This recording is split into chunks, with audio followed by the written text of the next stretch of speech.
锵锵三人行，今天有意思了啊！今天你们俩是要比赛谁适合穿这种衣服吗？不一样，他那个素一点，子东那个我这个花一点。子东现在不能花了，这个心。看见美女啊，已经在心里说那是毒药了。得了心脏病，对一个男人就产生这么大的一个变化。而且徐老师刚才讲，像冠心病，还真的是男人的专利，女人比例少，对吧？所以说，你说这个，真是。不过医生也安慰，过一阵就好了，过一阵就好。哦，真的啊，好得了。但是有句老话叫什么“瓦罐不离井上破，将军难免马上疯”啊。常在河边走，哪有不湿鞋啊？就像钓鱼岛啊，经常出事儿。对。这现在就是这个，哎，你说钓鱼岛这个事儿，我当然是国际政治的这个外行哈，但是我觉得这么个问题摆在这儿，过不了多久就搞一下。是擦枪走火。哎，这几天这个阵势啊，我是不看正经新闻的，我都看那个新闻后边那个跟帖呀。我觉得是队形的那些。对，我就想起董家耀啊，你知道怎么了？我觉得是要打呀，就好家伙，那都是说，哎，说回来14个，感谢党，感谢政府，网友们不干呢，说14个就回来，船长呢？船长没回来，你们就回来。打他们呀呢，就是全是这个。对，而且呢，我觉得很特别的地方在啊，这回连香港的报纸，比如说香港一些特别激烈的报纸啊，你打开这个专栏，每一个都说我们海军上哪去了？海军在哪儿？海军在哪？还在非洲抓海盗吗？干日本鬼子去？没错，就是人不犯我，我不犯人；人若犯我，我必让人。这已经是香港报纸的评论，觉得咱们怎么不能跟他干？哎。这真打老美，我浅薄的知识啊，我觉得咱没法跟日本打吧？咱一打他，是不是美国就得出手啊？对，应该是的，应该是他们有一个条约嘛，日美互保的嘛，安保嘛，而且日本的海军其实不是那么弱的，日本的海军是非常强的，在可能整个东亚海域都是最强的。咱也不能不承认，咱也没打赢过，对吗？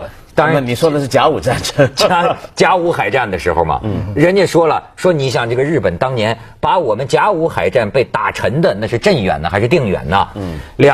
打捞上来2块上边有弹孔的那个甲板，做他们这个甲午海战纪念馆的大门，这样的奇耻大辱，我们中国人就这么忍呐。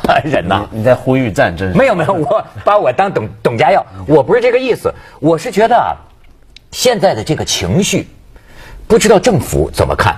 其实，政府对对日这次表现出来的行为啊，有人说软，其实已经是历史最高调了。没错，过去就是外交部发言人那，现在就是国务委员是召你日本大使啊，而且就派我们的那个行政的那个船嘛，渔政船嘛，也跑那儿去了嘛，而且是两岸嘛。你这台湾保钓这个人士有个叫黄锡林的，是，我就想起那个当年的烈士也叫徐锡林呐。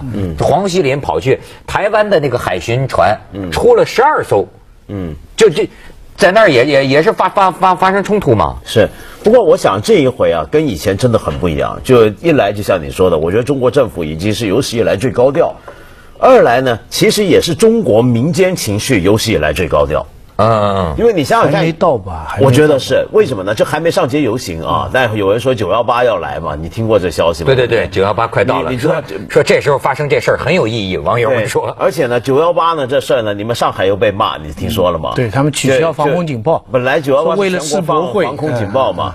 结果说为了世博会不放嘛，结果上海市民又挨骂了，上海市民也骂，当然，那我想这个事情为什么我说是中国网民有史以来最高调啊？就是呼吁战争或者觉得应该能跟日本更硬的干一下，这个想法啊，我觉得也是有史以来最强的。就以前呢，比如说，当然。每次中日发生问题，我们人民情绪都很激烈，网上情绪尤其激烈。但这回我觉得有点不一样，不一样在哪？就是经过过去几年之后啊，我觉得今天的中国人普遍有个感觉，就觉得我们不再是吴下阿蒙了。我们跟以前不一样了。我们搞完奥运又搞世博了，我们第二大经济体，我们第2大经济体了，GDP 超过日本了。而且我们政府不是一天到晚跟我们讲，我们现在开始有中国道路、中国模式很厉害了吗？而且据我所知啊，饭桌上听来的，我们在造航空母舰呢。对呀，2艘啊，这不是饭桌上听来，这报上就说了，就在上海造，一边不是哪在上海呢？一边在北边，一边在南边，这个俩航空母舰就是准备打钓鱼岛的是吗？不是。所以你看现在呢，情况就是国势不一样。就以前呢，当然很激愤。但现在这个激愤啊，我觉得国民开始有一种感觉，觉得这个激愤现在是有实力做基础的，就我们国家实力强大了。但因为有这样的判断，所以我觉得今天的中国政府啊，比以前任何时候都尴尬。哎呦，这个事儿，这个太尴尬了，我觉得让政府。徐老师连日以来这个忧心如焚，是吗？我呢，说实话，我觉得这个钓鱼岛这个摊牌啊，迟早的事情，但现在呢，还为时过早。这个陈毅元帅说的这个恶有恶报，善有善报，不是不报，时候未到。这话怎么说呢？日本的经济这些年是这么一条线，美国的经济是在它高的这么一条线，德国是这么一条线，中国呢是这样一条线，你看见没有？中国这条线过去30年是这样一个斜度，那今年呢，中国这个点就跟日本这个点是重了，那这个重了的意思就是说，如果这个线再往上走，那十几20年，他们说要跟美国的重了。那这个是个大事，这个其他的线是这么平的，这条线斜的，那平的线都不高兴的。那么什么办法？他们千方百计要想个办法，让你这条线缓下来，折下来。那什么方法让这条线折下来呢？就2方法。一个你国内乱，贪腐太厉害，或者有什么政治太动荡，你这个线会折下来。中国这30年的这个机遇会下来。第二个就是一场局部战争，那么中印、南海，钓鱼岛、台湾海峡，如果今天中日有局部战争，最开心的是谁呀？美国。你明白吗？他最好的办法把你这个势头，因为现在这个势头打不断，因为跟他的经济力连在一起，也没什么理由。当然，另外一个高兴是北朝鲜也高兴你们这打这个联盟就更紧密了。所以为什么日本这次打破历来的游戏规则？本来中国渔民老到那里，日本呢实际占领的尖阁群岛，就他们叫的尖阁群岛。对。那么中国认为呢，这是一岛2民各自表述。好，那游戏规则是中国人上去他管，但是渔船在那里打鱼他不管，多年就这样。这是邓小平讲了，就搁置真格共同开发以后，那为什么中国采取这个态度呢？就是因为你看原来这个线在这个下面呢，我们这个要什么这个韬光养晦嘛，就没到这个拼的时候嘛。可是这次很奇怪，是他抓人了。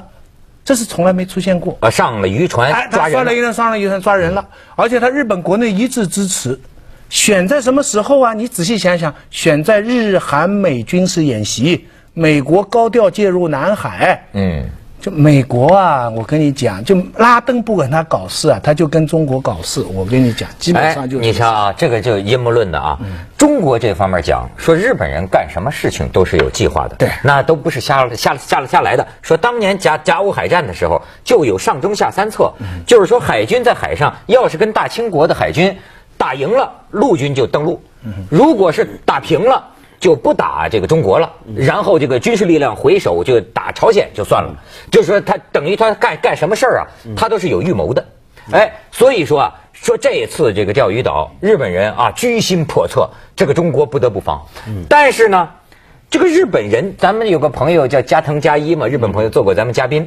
这个日本人呢，你看他写的这个评论，感觉到他作为日本人呢，他觉得实际是日本呢很被动，很没政治，现在啊很完蛋。他说日本现在政局这个乱到一个日本人很绝望。就是说无政治的这种状态，什么管职人呐，跟什么小泽一郎怎么弄兼职人。他说这个时候啊，任何一个日本的政治家都不愿意碰到这种情况，他很难办，而且还是对着老谋深算的中国领导人。所以加藤加一有一个观点，说这事儿日本最有可能怎么办呢？他说日本政客最擅长啊拖字诀，就是给你拖呢。我给你拖到我的下任再说，反正我这儿就没事儿。因为这个事在他国内也很敏感，当然，这次咱船长在那儿呢，他也不能拖多久，所以他觉着呢，最后会不会是一个就是说法的问题？比方说，这船长弄你几天，也判了你，对吧？放回去了。他跟日本国内的人交代呢，就是你看，我们毕竟也关了他几天，对吧？而且还判了刑，而且还判了刑。你当然回到中国，咱们这大英雄华欢迎，咱这不予承认。就是最后这个事儿会不会是这么了呢？咱们广告之后再议论议论。锵锵三人行，广告之后见。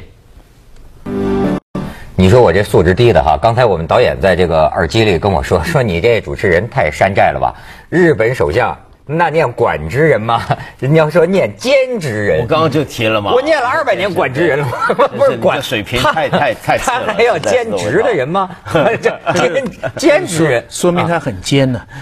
不过说明他很奸的。不过日本首相的名字老跟我们找麻烦。你知道前一阵啊，中宣部还专门有通知，以后反派人物不能叫鸠山。哎呦，不过现在这个通知可以作废了啊，他换人了。不过我想说，日本啊，现在这几年啊，有个很大的问题啊，就前阵子很多美国的出的时事周刊都特别拿来做封面标题，就是日本的政治到底怎么回事啊？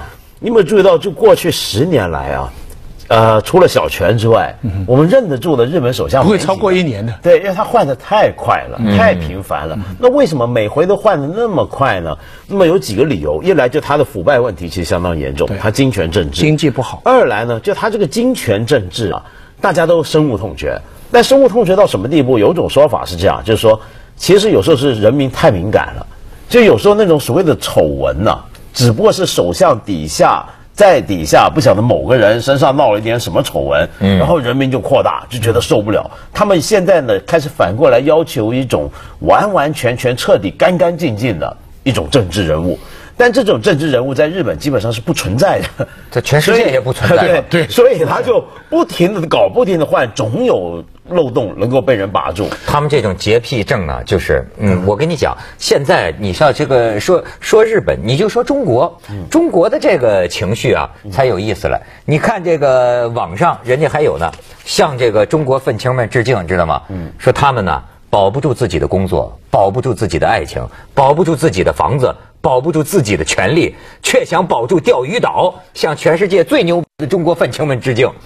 说一个网友的评论：保不住拆迁房，却要保住钓鱼岛。但是你看，你要是一个拆迁房，我想起来了，他们还有一说的，说是要打这个我们的这个要不就几种方案了，几种方案，一种呢方案的错对，一种是陆军，我们驻军嘛，那南沙那边我们驻一个连嘛，对吧？在这驻军，顺带钓鱼。再一种方法呢，通过经济杠杆拉动，就是说，钓鱼岛海域的鱼，你知道它盛产一种那个左边一个鱼字旁，右边一个青年的青的那种鱼，我叫白字啊，讲的那种鱼，说给那种鱼定价500块钱1斤，会产生什么作用？就是钓鱼岛附近的海域的那个鱼卖不出去。怎么就卖500块钱1斤？这咱们沿海的渔民们，那家伙万船齐发，都到钓台打鱼去，对吧？然后再一个，咱们海军护航，这个是可以想象到的，对吧？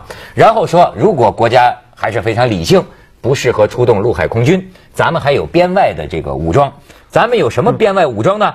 还有中国开发商掌握的拆迁队，这个相当于边外武装，还有我们强悍的城管，可以派这个说城管，我们空降一连城管，这相当于地方武装，保证把他们日本人打得满地找牙，对吗？没错，而且我们的是学习过打人手册，而且叫谢亚龙带队。谢亚龙带队没错，谢亚龙带队插腰机了。名人不光一个谢亚龙，说现在还可以对钓鱼岛上面的地盘进行招标。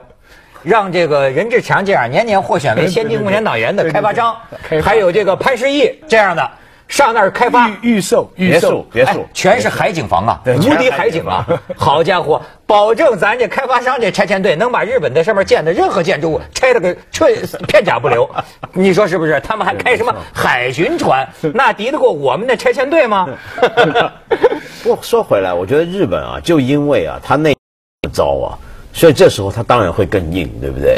尤其是这次软不下来，尤其是这次2个候选人，就这次首相，对啊，尤其是鸠山他们，他觉得太软弱了，他们要在这个地方拿分。兼职人，兼职人跟小泽，尤其兼职人本来其实有点左倾的，对中国比较友好的，但这时候他没办法，它也得强硬起来。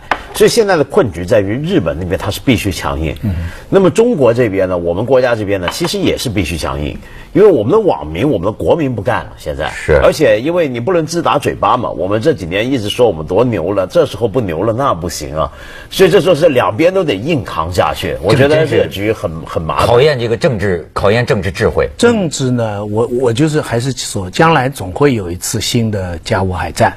但是中国在方面呢，就是觉得现在时间还不到，就等我们这条线啊，真的觉得再高一点会。而且呢，避免战争的最好办法就是不要势均力敌，就是我们的力量强到足够强的时候，比如日本现在就不会为了什么事情跟美国打仗，就是避免战争的最好的方法是强大自己。这个所以目前呢，整个国家国策方面是取忍让态度。其实是国耻，你知道怎么国耻啊？说是说我们领土，可是在别人的控制之下。现在就算是人放回来，也是被人家抓了。大家互相实行国内法。日本呢，在这方面它很坚定。你看日本3个有争议的岛，独岛在韩国的控制下，北方四岛在俄罗斯控制下，只有一个尖阁群，他们叫的尖阁群岛是在他们的控制下。咱中国人没忘记这国耻，你放心。标志是什么？国宾馆叫什么名字啊？哦，钓鱼台。世世代代的领导人不能忘了这个东西。没错，没错，没错。你没有？只是什么？上面的人在看，就像我刚才讲，这个线呐，现在打断对谁更有利？就美国最有利。那么目前呢，文道讲的也对，钓鱼岛这个事情啊，全世界5000万海外5000万华人最一致支持。对。中国政府的就是这件事情了，对，比台湾的事情还要支持。马英九都是保钓青年的。你要在这件事情，你知道文革闹得最厉害，全世界的华人对当时中国发生事情那么失望，为什么还支持中国？就是因为钓鱼岛。对，所以这件事情你说要让呢，真是无可让。不要像大陆的网民，而且你知道，大家心里现在都要知道，对不对？所以这个真是太微妙的事情了，就是怎么样战略上，忍让，藐视敌人；战术上又要取胜。人不犯我，我不犯人；人要犯我，必让人。锵锵三人行，广告之后见。我今天在这个手机上还看一个，说是这个武大郎和西门庆也是在争议潘金莲的归属问题，然后呢，这个西门庆就提出搁置争议，共同开发。武大郎说不行，主权是我的。西门庆灵活，西门庆说行，主权归你，我使用权。双方签字，圆满解决。哎，这也就说呀，跟实力有关系。你这武大郎，你就只能是搁置争议，共同开发。你要是武松呢？那玩意儿而且这种搁置争议共同开发，你知道网上现在又有人聊了，就是我给你看一张图，咱就不先不说东海，咱就是看这张图啊，网上有人说啊，我不知道他们的引证是否正确，说1984年10月22号，邓小平大人就南沙的问题说了，说是过去多少年地图上这南沙这些地方都是我们中国的。现在台湾占了一个，菲律宾占几个，马来西亚占了几个。这事儿啊，我看将来就俩解决办法。一个办法呢，就是咱就武力全给它收回来；再一个办法，就说出这句有名的话：咱们搁置争议，共同开发。所以现在网上这愤青们说，哎，咱们怎么光记住了当时邓大人讲的后一种办法，前一种办法他不也提到了吗？武力解决。但是我想说的是啊，今天呢，为什么很多人就认为啊，现在不是民间保钓船出发吗？这民间保钓船对政府来讲特别头疼。你比如说你保钓船去了，我护不护航？我要是不护航，你出了事儿怎么办？那就更麻烦。我要是去护航，到时候到对方也硬干，大家擦枪走火，那又怎么办？因为我们要了解啊，现在啊这个危机在哪？不在这个地方，危机在于就刚才子东也讲，如果我们发生什么冲突的时候啊，日本很尴尬的地方在哪？就日本人民啊，一直想美军从这个冲绳撤出，从琉球撤出基地。那我们要是呢开了几枪怎么样？美国以后就大把理由说我就不走了，我不止不走，我还得扩建我的基地。对，你就靠我的航空母舰在这里。对，然后美国呢就可以更加的控制这个东海跟这个这个东海海域、黄海海域。然后呢，另一方面你再看。现在全世界啊，我们中国是看到我们是处在一个包围圈的。对，你不要说印度跟我们的争议啊，印度跟美国也是好哥们、好朋友，是吧？东南亚几个地方，你刚刚讲南海，你知道最近泰国、越南都扩军，越南那么穷的国家，组织他的潜舰舰队。为什么大家都在等着中国，都怕中国？所以说呢，这时候谁最有力量呢？在这里面谁最会得到好处？那就是美国。所以这时候我们跟周边任何一个地方发生这种边境冲突，美国就可以有大把理由去组织这些国家对我们形成一个包围网。所以说今天呢，中国当然很强大了，但是问题是我们现在是一个单干户，就是人家那不是西门庆，西门庆叫了东门庆、北门庆、南门庆一起来了。这他美国够阴的啊！因为他害怕，因为所有这些东西发展下去，时间对中国最有利。对，关键就是我们这条线是斜的，他们线是平的，所以现在只要想办法，主权啊、使用权啊，就什么方法能够把这个曲线延伸下去。对，还有另一点，将来武大郎咳嗽一声，西门庆就能跪下。还有一点就是我们应该发展一下周边的人，让我们变成不要让他们做东门庆，让他变成武二郎。